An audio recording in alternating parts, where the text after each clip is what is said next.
Hello everyone, welcome back to my channel. Thank you for liking, sharing, and subscribing to these videos on YouTube, Facebook, and Instagram at Sita1. You can find daily posts of the tarot cards on Instagram and Sita's weekly tarot readings on Instagram, Facebook, and YouTube at Sita1. My name is Sita.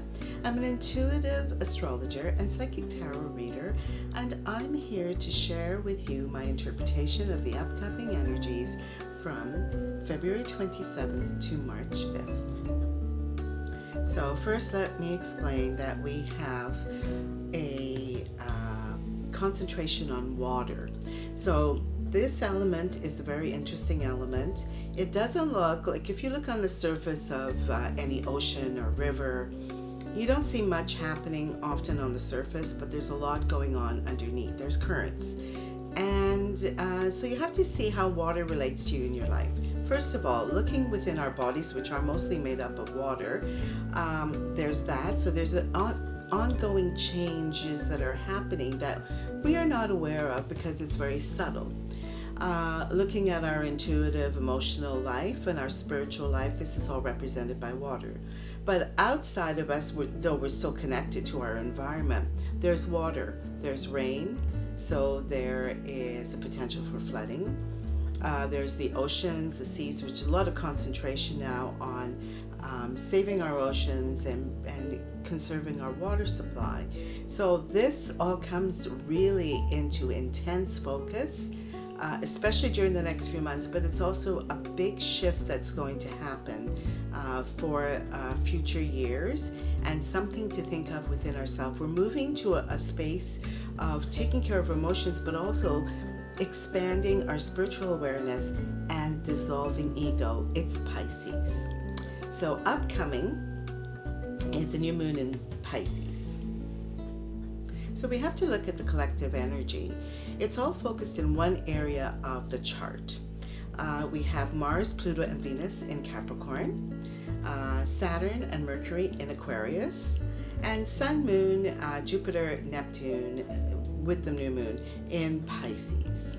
So in this one concentrated area, they're the higher planets, and therefore the collective experience is going to be more intense as we move through different transitions. So social structure, I've talked about it before with Pluto. Aquarius, which is looking at community, the world, not just our individual needs. And then Pisces, which is that dissolving of ego, moving us into a more spiritual energy. So that's what's happening. The new moon is really important here because it is going to conjunct Jupiter in Pisces. So our beliefs, hopes, expansion, and benevolence are going to expand. When you set your intentions, they're going to be really important. They'll have more impact.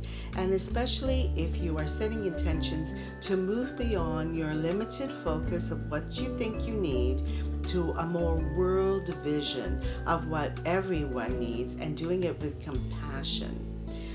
Water is Pisces, so we may see extreme weather conditions around waters, floods, and this is going to continue on. We have a major conjunction with Jupiter and Neptune that's coming up later that I will talk about, but right now focusing on the new moon. So remember that water erodes any fixed object over time. So the more you allow your emotions to flow in a positive way, the more it's going to soften your ego and allow you to release and let go and to enjoy the wonders of a spiritual life. We're also looking at 12th house issues, which are subconscious issues, and also the transcending of karma. So 12th house is about transcending in a karmic way, and we're looking at those issues. So this is on the collective experience, and it makes sense. We are moving into a new world, and in order to do that, we have to do our individual work. So specifically, what's happening? Well, Mars is still conjunct Pluto. Mars is war, Pluto's death, transformation, with Venus very close to it, so we're looking at our desires and emotions, and they may influence how this aspect plays out. It's pretty intense. So we're looking at issues of power, violence, and authority. But there's also a potential to get more clarity. There's a sextile from the new moon to Uranus. So Uranus is the breakthrough. It's in Taurus right now, so obviously our physical world. Things are going to change with our material world and what we value, the things that we value in our material world. But also, this conjunction is sextile to Neptune, so there's an opportunity to work things out. The ego is diffused, and we can move our vision to a higher place and see the big picture. So not so much concentrated on our personal goals, but integrating those with a higher level of collective experience. So the collective needs freedom and a shift from the limitations of the ego and a movement to a more spiritual and intuitive self. So hidden issues are going to be revealed. There's a minor aspect to Lilith. She's the dark moon. But if we're moving to a place where we're going to start understanding the personal and public issues. For example, with the pandemic, we had a lot of cloudiness about what the rules were, where we were going, what the numbers meant. This is all going to start to clear up. So Mercury is going to conjunct Saturn, so they connect with each other in Aquarius, representing community. Knowledge and responsibility and the pressure on society is the focus here. But because it's Saturn, it's going to limit our expression. Mercury wants to talk, and Saturn's saying, no, there are restrictions. We need to put boundaries on things. So that's going to be interesting how that plays out. Another thing that's happening that affects us collectively is the North Node. So this is where we're going in the future. The nodes are angles of the moon. They're not planets, but they're significant because this North Node is moving towards Uranus. So that's going to be an interesting aspect I will discuss later. But so the North Node is in Taurus. So a new way of looking at our world, that's where we're going, our future vision. The South Node is the opposite in Scorpio. So those old beliefs where we had to keep secrets and there was a lot of focus on sexuality and deeper energy. That's shifting. We're moving away from the past and towards a new future materially.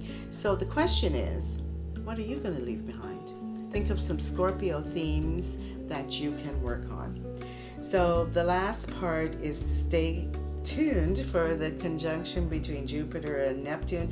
This has not occurred since the 1800s. It's pretty exciting, and we get to live through it. Please like, share, and subscribe to these videos on YouTube, Facebook, and Instagram at the Sita One. You can find daily posts of the tarot cards on Instagram and Sita's weekly tarot reading on Instagram, Facebook, and YouTube at the Sita One. So this is a time to really get into some kind of spiritual routine. I've said it before, focus, if you don't like meditating, then focus on gaining more presence. Focus on your body. Make sure you're taking care of that inner self and the outer self too. So getting some exercise, going for walks, looking at nature, and feeling the energy from nature and understanding that we are all one with everything.